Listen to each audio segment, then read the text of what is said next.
Halo, perkenalkan nama saya Nanda Meliana Sembiring dengan NIM 4342401086 dari kelas Terpel 2C Pagi. Jadi di sini saya akan melakukan pengerjaan ujian praktikum dari mata kuliah PBD. Kita langsung saja ke soal yang pertama. Di sini bisa kita lihat soal yang pertama, sebuah toko online memiliki database dengan skema sebagai berikut. Ada 4 tabel pada sebuah database. Di sini saya juga sudah membuat sebuah database baru dengan nama DP underscore penjualan buku, sama seperti skema database yang ada pada soal. Saya juga membuat 4 tabel. Yang pertama ada tabel buku dengan 10 dummy data. Kemudian ada juga tabel detail pesanan. Begitu juga dengan tabel pelanggan dan juga tabel pesanan. Nah, kita masuk ke pertanyaan yang pertama.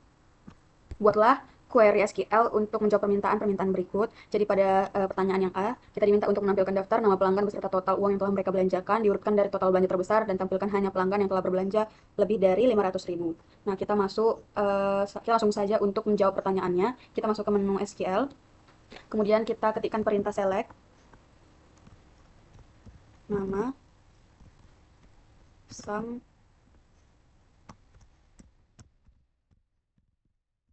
harga, dikali jumlah, as, total belanja, from, pelanggan, join, pesanan, PS, on, PID, pelanggan, nama dengan PS, ID pelanggan, join, detail pesanan, DP, on,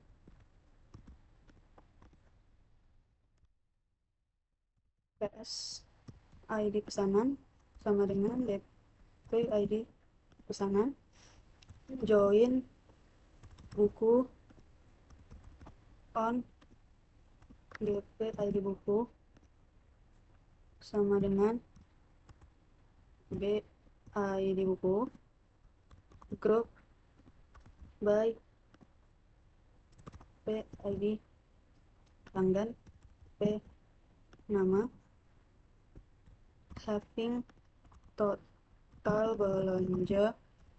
Dia minta lebih dari 500.000, order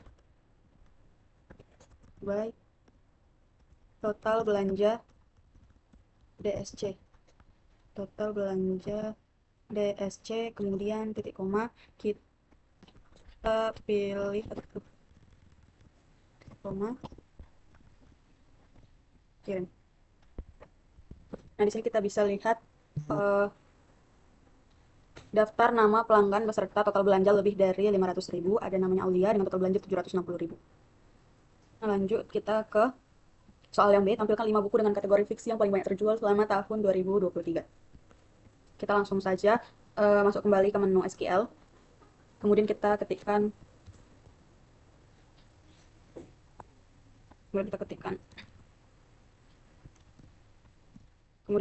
perintah select,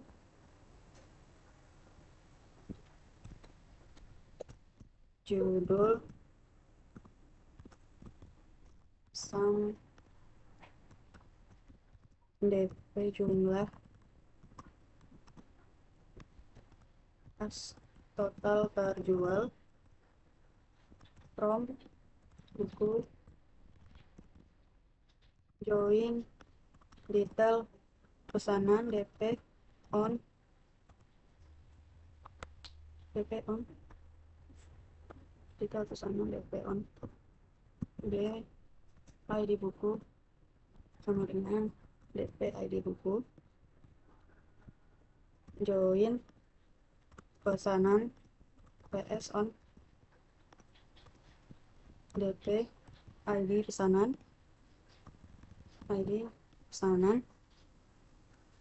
sama dengan PS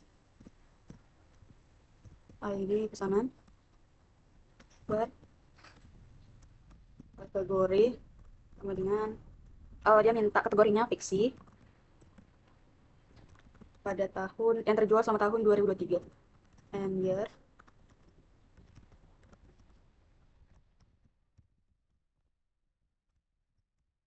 2023. Group by ID buku, judul, order by total terjual. Karena dia minta tampilkan 5 buku saja, jadi kita masukkan perintah limit 5 diakhiri dengan titik koma, kemudian kirim. Nah, di sini kita bisa lihat 5 buah judul buku yang berkategorikan fiksi yang paling banyak terjual selama tahun 2023. Judul buku yang pertama ada Dunia Sophie, Laskar Pelangi, Negeri Lima Menara, Hujan di Bulan Juni, dan juga Sang Pemimpi, beserta masing-masing jumlah total terjual dari setiap buku. Nah, kemudian kita lanjut saja untuk menjawab soal yang C. Tampilkan nama pelanggan yang tidak pernah melakukan pemesanan sama sekali. Kita lanjut ke SQL, terus kita ketikkan perintah select, nama, from, pelanggan, where ID pelanggan, not in, select, listing, ID pelanggan, from, pesanan, tutup kurung, dan titik koma. Nah, di sini kita bisa lihat nama-nama pelanggan yang tidak pernah melakukan pemesanan sama sekali. Ada Fani, Gilang, Hana, Ivan, dan Joko. Nah, jadi itu jawaban dari soal yang pertama. Di sini kita lanjut saja untuk soal yang kedua. Kita lanjut ke soal yang kedua. Sebuah perusahaan memiliki database kepegawaian untuk mengelola data karyawan dan departemen. Dengan skema database, di sini terdapat 4 jenis tabel. Saya juga sudah membuat database baru dengan nama db_karyawan, sama seperti skema database pada soal. Saya juga membuat 4 jenis tabel. Yang pertama ada tabel departemen. Kemudian ada tabel karyawan. Setelah itu ada juga tabel proyek. Dan juga tabel tugas. Nah, di sini kita masuk ke soal atau pertanyaan yang pertama. Kita diminta untuk menampilkan nama departemen dan jumlah karyawan di setiap departemen. Tampilkan juga departemen yang tidak memiliki karyawan sama sekali. Nah, kita langsung saja untuk ketikkan perintahnya.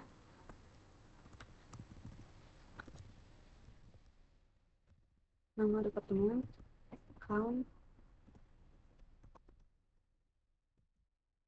karyawan, pas, jumlah karyawan, from, departemen, D, left, join,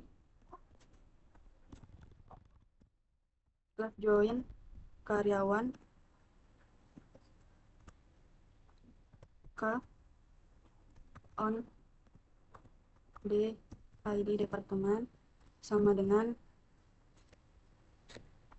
ke ID departemen, group by ID departemen, di nama departemen, titik koma, kemudian kirim. Nah, di sini kita bisa melihat nama departemen dan juga jumlah karyawan. Nah, karena pada pertanyaan diminta untuk tampilkan juga departemen yang tidak memiliki karyawan sama sekali. Nah, sesuai dengan data yang saya buat, saya tidak menambahkan departemen yang tidak memiliki karyawan sama sekali. Nah, jadi yang hanya muncul adalah nama departemen serta jumlah karyawannya masing-masing. Kita lanjut ke soal atau pertanyaan B. Temukan nama lengkap karyawan yang memiliki gaji di atas rata-rata gaji seluruh karyawan di perusahaan. Nah, kita langsung saja untuk masuk ke menu SQL. Kita ketikkan perintah select, nama lengkap, gaji, from, karyawan, where gaji lebih dari select average dalam kurung gaji from karyawan tutup kurung titik koma, kemudian kirim. Nah, di sini kita bisa melihat nama lengkap dari karyawan yang memiliki gaji di atas rata-rata seluruh karyawan. Ada Rina Wijaya dengan gaji ini 1, 2, dengan gaji 9 juta. Setelah itu ada Budi Santoso, Rina Wijaya yang terbesar gajinya itu 9 juta. Kemudian ada Budi Santoso 8 juta, Agus Prabowo 8,8 juta 500 ribu, Dewi Kartika Dewi Kartika 7 juta 700 ribu, Lina Maharani 8 juta 200 ribu. Oke, kita lanjut ke pertanyaan yang ketiga. Tampilkan nama lengkap karyawan dari Departemen IT yang sedang tidak mengerjakan proyek apapun. Kita lanjutkan saja ke menu SQL. Kita ketikkan perintah select nama lengkap, from karyawan, join departemen on ke ID departemen sama dengan ID departemen, left join tugas, left join tugas on ke ID karyawan sama dengan ID karyawan, where nama departemen sama dengan IT, and ID tugas 0, kemudian kirim. Karena di sini sesuai pertanyaan, tampilkan nama lengkap karyawan dari Departemen IT yang sedang tidak mengerjakan proyek apapun. Saat dimasukkan query-nya, tampilannya menjadi kosong. Itu disebabkan oleh saya membuat dummy data yang mana karyawan dengan Departemen IT tidak ada yang tidak mengerjakan proyek apapun. Jadi semua karyawan Departemen IT sedang mengerjakan proyek. Oke, lanjut.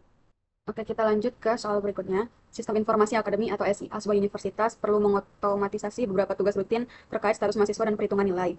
Nah, database SIA-nya memiliki skema sebagai berikut. Jadi terdapat 4 jenis tabel, ada tabel mahasiswa, mata kuliah, dan juga nilai. Di sini saya sudah membuat database baru dengan nama db_SIA dengan 3 tabel juga sama seperti skema database yang terdapat pada soal. Ada tabel mahasiswa, ada juga tabel mata kuliah, dan juga tabel nilai. Nah, kita lanjut ke pertanyaan A. Buatlah sebuah store prosedur bernama proses kelulusan yang menerima NIM sebagai parameter. Prosedur ini harus memeriksa apakah total SKS mahasiswa tersebut sudah mencapai 144 SKS. Jika iya, ubah kolom status mahasiswa menjadi lulus. Jika tidak, tidak ada perubahan yang terjadi. Prosedur harus memberikan pesan konfirmasi tentang hasil operasinya. Misal, mahasiswa dengan NIM sekian-sekian berhasil diluluskan atau mahasiswa dengan NIM sekian-sekian belum memenuhi syarat kelulusan. Nah, kita lanjut saja untuk mengetikkan query-nya. Kita masuk ke menu SQL. Kita ketikkan perintah delimiter. Kemudian create prosedur proses kelulusan in Benim Varchar 10 declare SKS select total SKS into SKS from mahasiswa where NIM sama dengan Benim if SKS lebih dari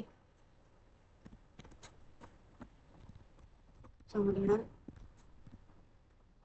144 dan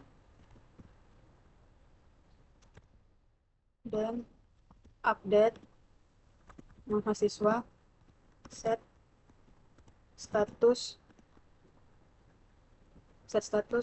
sama dengan lulus where NIM sama dengan Benim. Select mahasiswa dengan NIM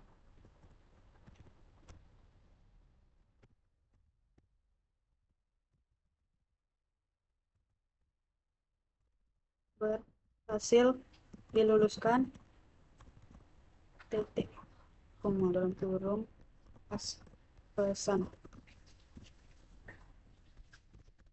else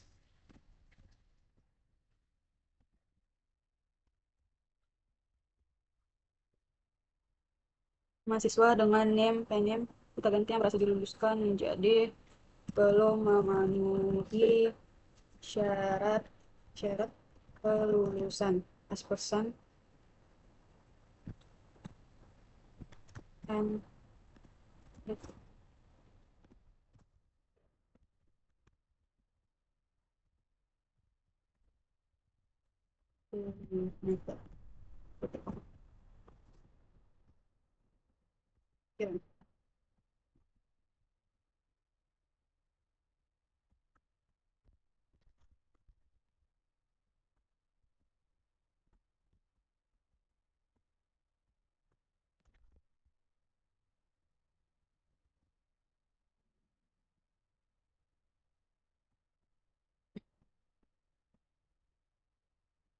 Nah, ini bahas prosedurnya. Kok gitu ya? Oke, kita lanjut ke apa namanya? Panggil prosedur dari proses kelulusan. Jadi kita coba panggil untuk mahasiswa yang ini kali ya, yang 004. Kita masuk ke menu SQL, kemudian ketikkan perintah call proses kelulusan dalam kurung M00 kemudian kirim. Nah, di sini bisa kita lihat mahasiswa dengan NIM M004 berhasil diluluskan. Oke, selanjutnya kita masuk ke pertanyaan B. Buatlah sebuah function bernama hitung IPK yang menerima NIM sebagai parameter dan mengembalikan atau return nilai indeks prestasi kumulatif atau IPK mahasiswa tersebut. IPK dihitung dengan rumus sebagai berikut. Kita lanjut saja ke SQL. Kemudian kita bisa ketikkan perintahnya.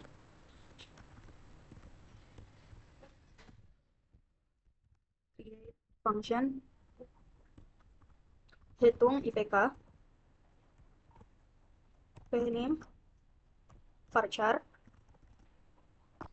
10 returns desimal 4,2 deterministik begin declare IPK desimal 4,2 titik koma select if null sum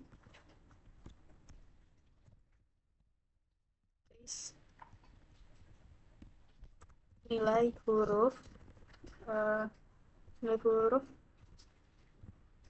when a dan 4 kita lanjutin sampai yang E, kita copy aja lalu kita sesuaikan, dan when B dan 3 when C dan 2 when A dan 1 when D terus when D dan 1 when A dan 0 else 0 habis itu and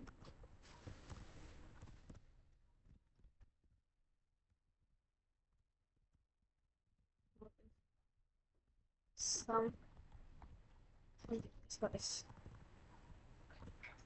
koma 0 dalam kurung koma 0 into IPK from nilai n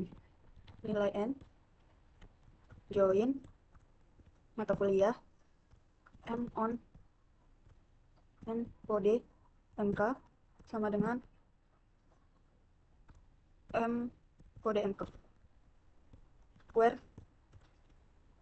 n NIM sama dengan P NIM koma return IPK titik koma n slash daily titik koma lalu kita kirim. Nah, setelah kita membuat functionnya, untuk memanggil functionnya kita bisa masuk kembali ke menu SQL tadi, kemudian pilih bersihkan. Setelah itu kita masukkan kode select hitung hitung IPK dari mahasiswa dengan NIM M004. Tes IPK. Kemudian kirim. Nah, di sini kita bisa lihat IPK dari mahasiswa dengan NIM M004 adalah ber-IPK kan 4. Oke, kita lanjut ke soal yang keempat. Jadi soalnya, sebuah sistem manajemen inventaris toko retail ingin memastikan bahwa stok barang selalu sinkron secara otomatis setiap kali terjadi penjualan. Selain itu, sistem harus memberikan peringatan jika stok produk menipis. Skema database yang relevan adalah sebagai berikut. Jadi di sini terdapat 1, 2, 3, 4 tabel yang tersedia dengan masing-masing skema database-nya. Nah, di sini saya sudah membuat database baru dengan nama db_penjualan. Nah, tabel-tabel yang terdapat pada database yang saya buat ini sudah sama seperti skema database yang sesuai dengan soal. Bisa kita lihat di sini ada tabel dari detail penjualan yang saya kosongkan terlebih dahulu untuk menjawab atau untuk validasi dari pertanyaan-pertanyaan yang tersedia sesuai soal nomor 4. Kemudian selain itu, ini kita. Nah, kemudian ada tabel log stok rendah. Di sini juga ada tabel penjualan. Nah, di sini ada tabel penjualan beserta dengan dummy data. Kemudian ada tabel produk. Nah, jadi kita mulai. Nah, jadi kita mulai untuk melihat pertanyaan dari soal yang nomor 4. Nah, buatlah sebuah trigger bernama update stok setelah penjualan. Update stok setelah penjualan. Trigger ini harus aktif secara otomatis setelah ada baris baru yang ditambahkan atau saat kita menginsert sebuah produk ke tabel detail penjualan. Fungsi dari trigger ini adalah A. Mengurangi nilai pada kolom stok di tabel produk berdasarkan jumlah barang yang terjual pada baris baru di detail penjualan. Yang B. Setelah mengurangi stok, trigger harus memeriksa apakah sisa stok untuk produk tersebut kurang dari 10. Jika ya, trigger harus memasukkan data baru ke dalam tabel log stok rendah yang berisi ID produk, sisa stok terakhir, dan juga waktu saat peringatan dibuat. Nah, kita lanjut saja. Langsung saja kita mulai ke menu SQL. Nah, di sini kita ketikkan perintahnya. Delimiter create trigger update apa tadi? Update stok setelah penjualan. Kemudian after insert on detail penjualan. Aduh guys, on detail penjualan for each row begin declare sisa stok integral titik koma, kemudian update produk set stok sama dengan stok dikurang new jumlah. Set stok sama dengan stok dikurang new jumlah where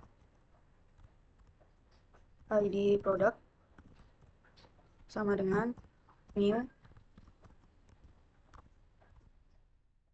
ID produk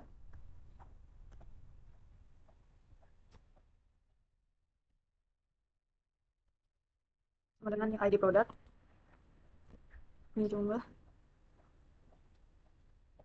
declare sisa stok set stok sama dengan kurang new jumlah where ID produk sama dengan new ID produk. Kemudian select stock into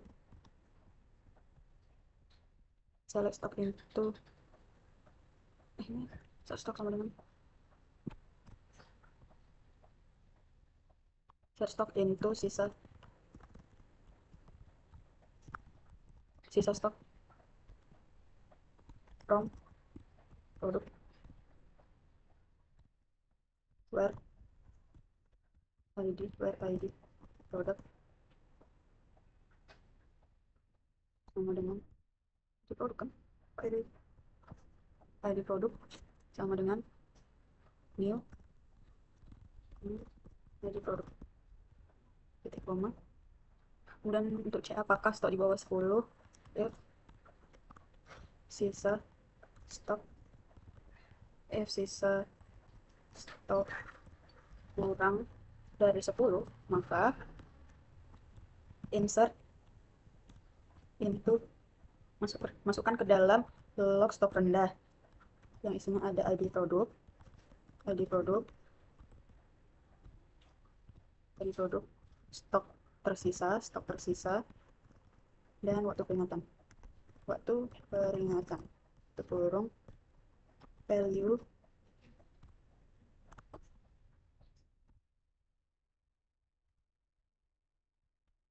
new ID produk, sisa stok now.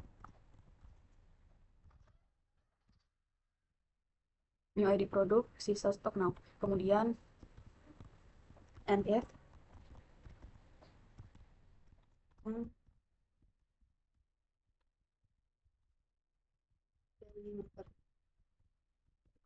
setelah itu kita klik kirim. Nah, setelah kita membuat triggernya, untuk uji coba kita kembali ke kotak query, dokumen SQL lalu pilih bersihkan. Pertama-tama kita cek stok awal terlebih dahulu dengan ketikkan query select from product, kemudian pilih kirim. Nah, di sini kita bisa cek stok awal dari produk-produk. Kemudian di sini saya sebelum melakukan insert ke retail penjualan, jadi masih normal. Setelah itu kita cek juga cek log dari kita cek ini log stok rendah ini. Ini produk kita ganti ke log stok rendah. Nah, kemudian kita kirim. Nah, ini masih kosong karena triggernya belum kita nyalain atau belum kita gunakan. Setelah itu di sini kita lakukan insert ke retail penjualan. Di sini kita masukkan query insert into retail penjualan. Ini kita contohnya, ini contohnya kita ambil produknya si kalkulator ini.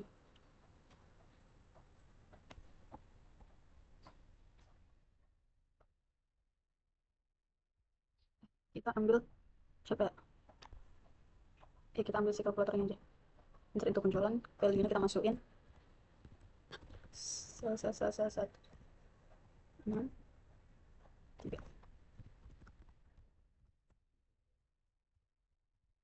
Kemudian setelah itu kirim.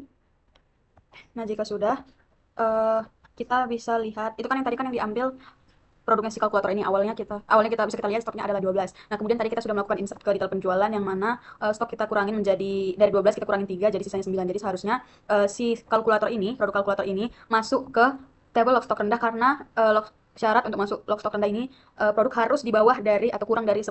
Bisa kita lihat. Nah, di sini bisa kita lihat ID produknya adalah 6. ID produknya adalah 6 sama kalkulator. Dan stok tersisanya adalah 9. Bisa kita lihat kembali, ini kita kita lihat lagi produknya. Nah, kalkulator menjadi 9. Ini coba kita refresh. Kalkulator yang tadinya 12 menjadi sisa 9. Nah, kemudian kita coba lagi untuk produk si pensil ini. Awalnya stoknya ada 30, kemudian kita coba masukkan ke detail penjualan. Kita insert ke detail penjualan.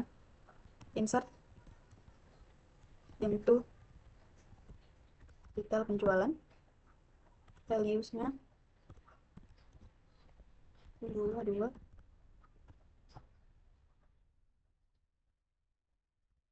Ini kita coba kurangin stoknya 5. Jadi dari 30 dikurang 5 sama dengan 25. Nah, jadi seharusnya dengan stok yang sisa 25 itu nggak masuk ke log stok rendah, karena syarat dari masuk ke log stok rendah ini adalah produk harus kurang dari 10 stoknya. Ini kita kirim. Nah, ini insertnya sudah berhasil. Coba kita refresh. Nah, di sini pensil stoknya sudah berkurang menjadi 25. Lalu kita coba untuk buka table dari log stok rendah. Nah, di sini pensil tidak masuk ke dalam log stok rendah karena stoknya di atas dari 10.